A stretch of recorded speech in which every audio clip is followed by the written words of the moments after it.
두 시간가 나오면 투표를 아니 그러니까 아니 저 여기까지 하겠습니다. 저 이제 이해가 안 가가지고 추가 질의를 이어갈 수가 없어가지고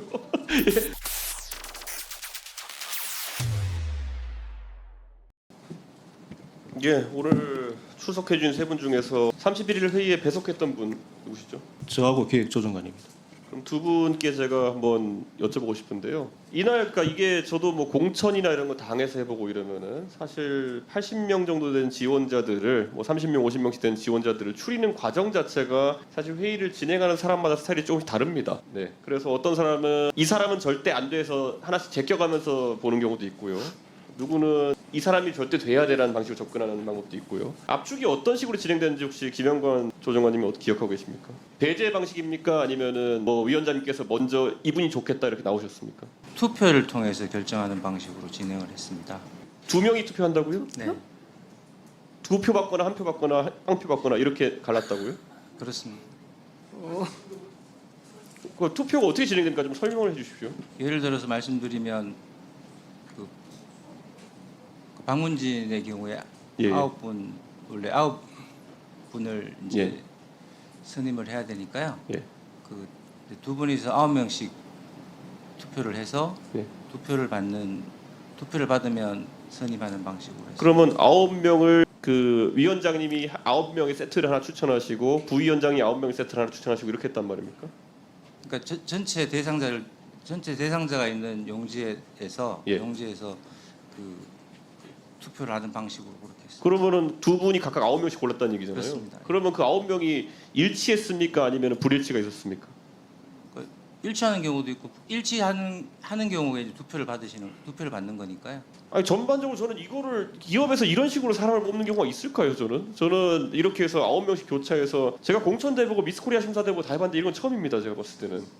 예, 보통 압축 단계를 거치고 그 압축하면서 배제하는 사유를 다 명기하고 이런 식으로 가든지 뭐 위원이 조금 더 많으면 인기 투표를 하든지 방법이 있겠지만은 두 명이 앉아가지고 내가 생각하는 9명 한 다음에 그러면 그 9명이 교집합이 생긴 부분은 그러면 무조건 선임이 됐겠네요. 그렇습니다. 그러면 처장님 배석하셨으면 그 다음 단계는 어떻게 됩니까? 불일치가 발생하는. 그래서 저 여러 차례 그 계속 투표를 했었습니다.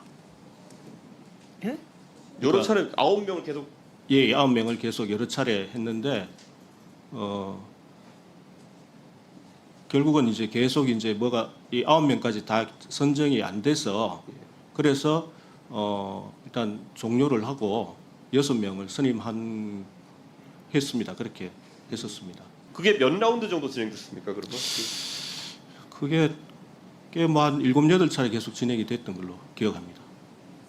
6명 뽑는데 7, 8차례의 라운드를 거쳤다. 예, 예, 계속 투표를 했습니다. 그러면 결국에는 그 선정된 분들은 그럼 한 분이 의중이 많이 반영된 인사들인가요? 아니면 뭐 반반씩 하기로 했습니까? 어떻게 됐습니까? 그거는 잘 모르겠습니다, 제가. 예. 그럼 확실하게 이런 부분이 기록에 남아 있겠네요, 전부 다. 나중에 저희가 회의록을 보면은 이렇게 서로 9명을 제시하고 그리고 거기에서 의견 조정하는 과정에서 남아 있겠네요. 이견 조정은 별도로 없었던 것 같고요. 아니 아까 말한 거라면 불일치가 있었다는데 이견이 없을 수가 있습니까? 그런 거는? 그러니까 두 분이 공통적으로 투표를 하신 분들 나올 때까지 계속 한 거죠. 서로 의견 개진 안 하고요. 그러니까 차이가 생겼을 때 나는 이래서 이 사람이 나은 것 같아 이런 개진 안 하시고 그냥 예. 투표만 계속 했다고요? 예, 거의 투표를 했었습니다. 2시간 나오면 투표를 아니 그러니까 그래가지고 이견이 조정이 됩니까? 이견을 서로 얘기해야지 사실 서로 의견이 팽팽한 상황에서 위원회 조직이라는 게 뭡니까? 결국에는 이게 독임제기구도 아니고 이렇게 돌아가는 이유가 서로 정반합의 과정을 거쳐가지고 인사나 아니면 여러 가지 안건 판단에 대해 가지고 교환의 과정이 있어야 되는 건데 지금 증인들이 말씀하신 바에 따르면 분명히 이견은 처음에 존재했고 근데 이견을 서로 어떤 기록이 남는 방식으로 나눈 기록은 없고 그냥 이견이 존재한 상황에서 투표만 계속했다. 이 제 해석이 맞습니까 지금? 그렇게 증언하신 거잖아요 지금. 예, 투표를 통해서 결정을 했었습니다. 그럼 그 반복해서 투표를 한 결과지는 저희가 볼 수 있나요 나중에?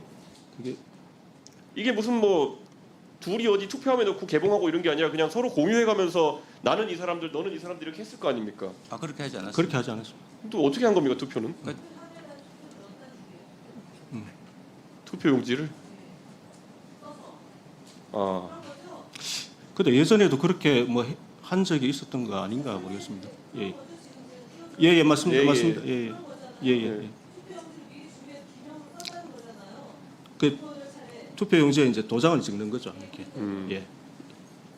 2분에서 다시 시작합니다. 2분에서. 예. 아니 저 여기까지 하겠습니다. 저 이제 이해가 안 가가지고 추가 질의 이어갈 수가 없어가지고 예. 혹시 그 위원장님이나 간사님이 좀 아시면 좀 도와주십시오. 이게 이런 투표를